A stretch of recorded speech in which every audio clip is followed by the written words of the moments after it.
Welcome back to the Soundation. This is Swaytoven, and in this video we are going to go more in depth of breaking the limits of using these VSTs, understanding them more. And when you understand these concepts, you'll be able to just increase like your music production by I don't know how many fold, 100-fold, 1,000-fold, who knows.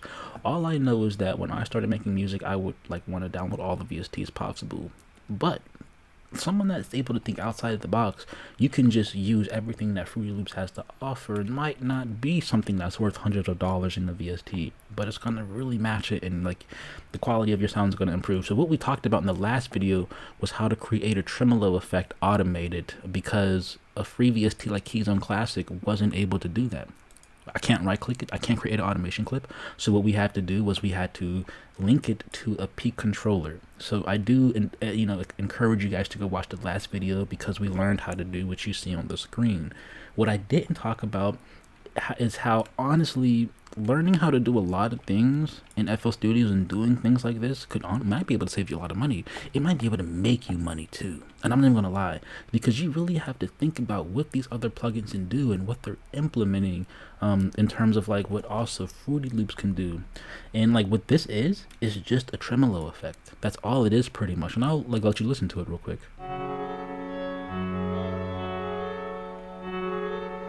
Very faint. It was more powerful when I recorded the last video. I played around with it because I do want to like complete this beat, but like I said, we can't do that in Keyzone Classic.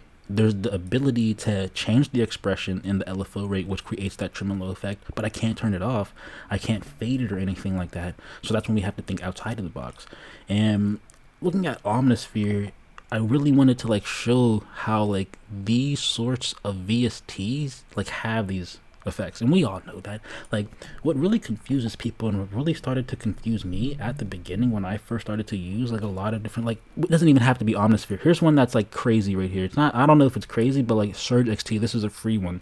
All right, this one seems very confusing, but when I pretty much learned like what modulation was, it didn't make it as confusing. And I wouldn't say to just go straight to modulation, but I'm gonna, I guess, I'm not really gonna explain it, because I really wanted to like go to this part of the envelopes and how like just such a free thing that we were created here is just implemented in a VST that's just hundreds of dollars. All right, but yeah, like you might get scared from something of modulation because you don't know what modulation is. It sounds cool, and then you see all these like just options. It's like, well, what is this, right? And something that's helped me out like 1,000-fold is opening up Patcher. Okay, opening up Patcher, going to the preset, any preset to be honest, going to the map and just seeing how everything was mapped out, because then it lets you see, well, hey, if you know how a harmor works, harmor doesn't really have all the ability that all these other controls let it do, right? Like this is pretty much like a VST inside of FL Studios, but like people really don't like look into that, like vibrato, release, the harmonization, the unison, the tremolo, the phaser, the blur, you know what I'm saying? And all it did was use harmor. The thing is like I was playing with Patcher some time ago, and you could just add like something from like Aeropad and like Omnisphere and like Keyzone Classic all into like the same sound. You can layer it, if I'm not mistaken, and it's just like boom, sound design, where you might pay hundreds of dollars for something like this, but honestly it's just a bunch of like really different effects, right? Like when you start adding in the chorus and maybe how the chorus really sounds or something like that. But you have like the LFOs. We talked about low frequency oscillators, filters, but really it's the envelopes. Okay, it's because that's what we created here to create that tremolo effect. I know it's an LFO, but if I'm not mistaken, there's an envelope that has to be created for like the volume to actually change like that. Hopefully I'm not mistaken, and if I'm mistaken, let me know in the comments. But the thing is like this is what people pay for, all right? And this is what people probably don't know. And there's like a lot of different VSTs, like I said, but this is just like being used for an example. Is that if I were to press this button right here and go to like a rhythmic envelope, let's do pickup groove. If we were to like zoom into the envelope, we see something now. Look at that.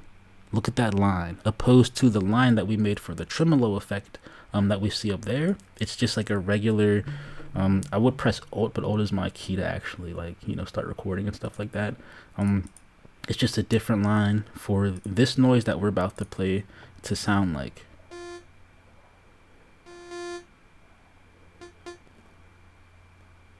I didn't do that. I just held down the button.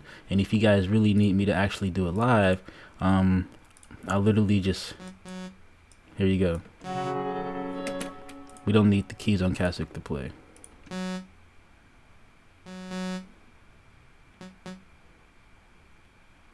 Now, that's not a tremolo effect, but what that is and can be emulated in making like your own envelope, by the way.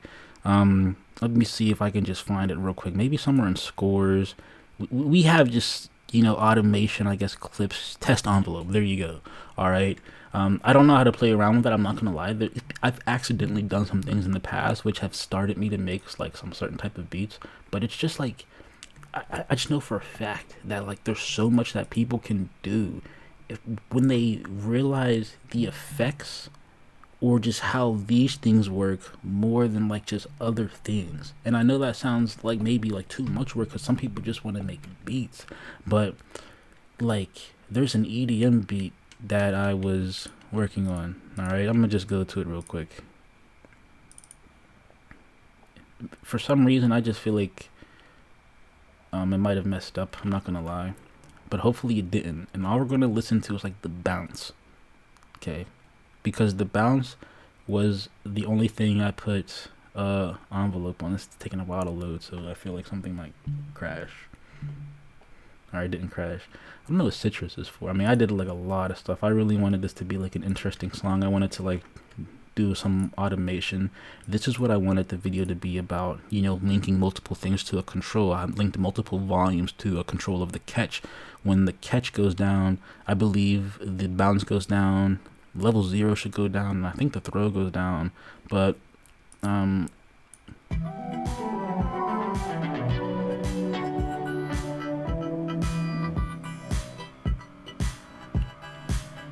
so guess what? That's just the bounce. Alright, that's what I named it, the bounce right here. The bounce is simply just this. There's no bounce to these notes at all. Let's listen to the pattern.